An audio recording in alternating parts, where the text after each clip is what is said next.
السلام علیکم ورحمۃ اللہ وبرکاتہ۔ چھٹے سبق کے دوسرے حصے کے ساتھ حاضر ہوئے ہیں۔ دوسرا حصہ ہمارا مسائل اور احکامات پر مبنی ہے۔ تو واجبات نماز ہم نے 4 پڑھ لیے تھے، آج باقی واجبات نماز پڑھیں گے۔ تو 5واں نمبر واجب ہے سورہ فاتحہ کے ساتھ کوئی چھوٹی سورت یا 3 آیات کے بقدر تلاوت کرنا۔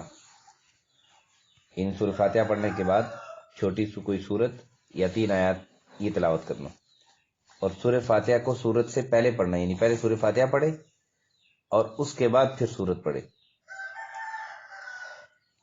اور افعال میں ترتیب قائم رکھنا، یعنی ترتیب جو ہے پہلے قیام، پھر رکوع، پھر 2 سجدے، اس طرح یعنی یہ ترتیب قائم رکھنا۔ 9واں واجب یہ ہے قوما کرنا، یعنی رکوع کے بعد کھڑا ہونا۔ 10واں یہ ہے کہ سجدے میں پیشانی کے ساتھ ناک بھی رکھنا، پیشانی کے ساتھ ناک بھی لگانا۔ اور 11واں یہ ہے کہ جلسہ یعنی دونوں سجدوں کے درمیان بیٹھنا۔ اور 12واں یہ ہے کہ ارکان کو سکون سے ادا کرنا، یعنی سکون سے پورے ارکان ادا ہوں۔ یہ نہیں ہے کہ ایک سجدے میں سر رکھا نہیں تھا کہ پھر اٹھا لیا، پھر دوبارہ سجدہ دے دیا۔ نبی پاک صلی اللہ علیہ وسلم کی حدیث مبارکہ ہے کہ آپ صلی اللہ علیہ وسلم نے فرمایا کہ بدترین چور وہ ہے جو نماز میں چوری کرے۔ صحابہ نے عرض کیا کہ رسول اللہ صلی اللہ علیہ وسلم نماز میں چوری کیسے؟ آپ صلی اللہ علیہ وسلم نے فرمایا رکوع اور سجدے ٹھیک طریقے سے ادا نہ کرنا، اس لیے ارکان کو سکون سے ادا کرنا یہ بھی واجب ہے۔ 13واں واجب ہے کہ قاعدہ اولا والی 3 یا 4 رکعت والی نماز، یعنی اس میں قاعدہ اولا پر بیٹھنا، یعنی 2 رکعت پڑھنے کے بعد بیٹھنا۔ اور 14واں یہ ہے کہ دونوں قاعدوں میں، یعنی قاعدہ اولا اور قاعدہ ثانی، اگر 4 رکعت والی یا 3 رکعت والی نماز ہے تو 2 دفعہ تحیات کے لیے بیٹھتے ہیں، اس کو قاعدہ کہتے ہیں۔ تو پہلے کے لیے بھی بیٹھنا، دوسرے کے لیے بھی بیٹھنا یہ واجب ہے، اور پھر پہلے کے لیے بیٹھنا یہ واجب ہے، اور دوسرا یہ ہے کہ دوسرے کے لیے بیٹھنا تو آخری جو قاعدہ ہے اس کے لیے تو فرض ہے۔ اور دوسرا جو واجب ہے وہ یہ ہے کہ دونوں قاعدوں میں تحیات یعنی تشہد پڑھنا۔ اور 15واں یہ ہے کہ لفظ السلام علیکم ورحمۃ اللہ کے ساتھ سلام پھیرنا۔ یہ 15 واجبات نماز تھے جو ہمارے پورے ہوئے۔ پھر اس کے بعد زکوٰۃ کے مسائل کے متعلق تو فرمایا کہ سال کے اول و آخر میں نصاب ہو، درمیان میں مقدار کم ہو جانے سے زکوٰۃ معاف نہیں ہوتی، البتہ سال کے درمیان میں بالکل مال ختم ہو جائے پھر دوبارہ مال مل جائے تو اس وقت سے سال کا حساب کیا جائے گا، اور جب سال پورا ہونے سے پہلے نصاب ختم ہو گیا تو زکوٰۃ واجب نہیں۔ لہذا اگر کسی کے پاس 8 تولہ سونا تھا مگر سال گزرنے سے پہلے ختم ہو گیا تو اس پر زکوٰۃ نہیں ہوگی۔ یعنی سال کے شروع میں اگر آپ کے پاس اتنا مال ہے کہ آپ صاحب نصاب بنتے ہیں، اور سال کے آخر میں آپ کے پاس اتنا مال ہے کہ آپ صاحب نصاب بنتے ہیں، تو پھر پورے سال کی زکوٰۃ آپ ادا کریں گے، یوں سمجھیں گے کہ آپ کے پاس پورا سال مال رہا ہے۔ لیکن اگر سال کے شروع میں آپ کے پاس پیسے تھے، آپ نے حساب لگایا زکوٰۃ کا، آپ صاحب نصاب بنتے تھے، اور درمیان میں مال بالکل ختم ہو گیا، بالکل ایک ہے کمی زیادتی، تھوڑی بہت کمی زیادتی ہوتی رہی لیکن مال تھا آپ کے پاس، تو پھر تو آپ پورے سب مال کی زکوٰۃ دیں گے۔ لیکن پورے مال آپ کے پاس پورا مال ہی بالکل ختم ہو گیا، یا اتنا کم ہو گیا مال کہ آپ صاحب نصاب بھی نہیں رہے درمیان میں، تو پھر جب دوبارہ آپ صاحب نصاب ہوں گے تو اس وقت سے مال کا حساب کیا جائے گا۔ سال کے آخر میں جتنا قابل زکوٰۃ مال ہو اس تمام مال کا 2.5% یعنی 40واں حصہ دینا، 40% یہ دینا ضروری ہے۔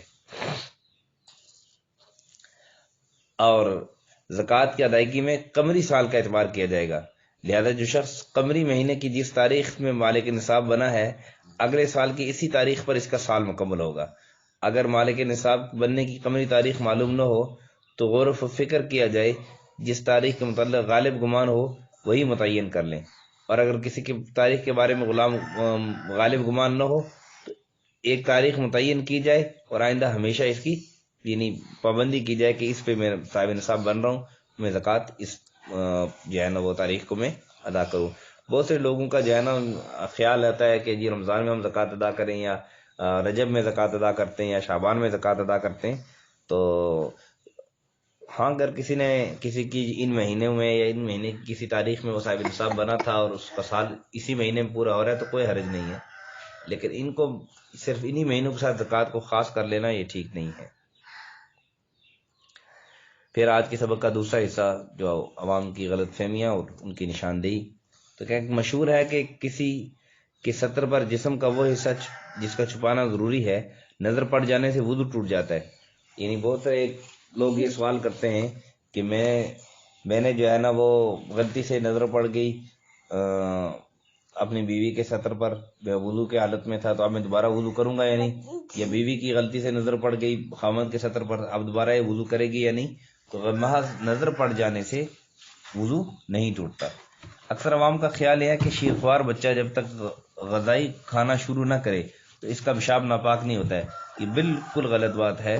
چھوٹے بچہ جو شیرخوار بچہ ہے، اب جب تک اس کا غذائی کھانا شروع بھی نہیں ہوا، عموماً 6 ماہ کے بعد دیا جاتا ہے، تو اس کا جو پیشاب پاخانہ ہے وہ بھی بالکل اسی طرح ناپاک ہے جس طرح غذائی کھانا کھانے والے بچے کا ناپاک ہوتا ہے، بڑے کا ناپاک ہوتا ہے۔ بعض لوگوں کو دیکھا گیا اگر وضو اور غسل میں کہیں پاؤں خشک رہ جاتا ہے تو ویسے ہی تر ہاتھ پھیر لیتے ہیں، جو کہ مسح ہے، پانی ڈال کر نہیں دھوتے۔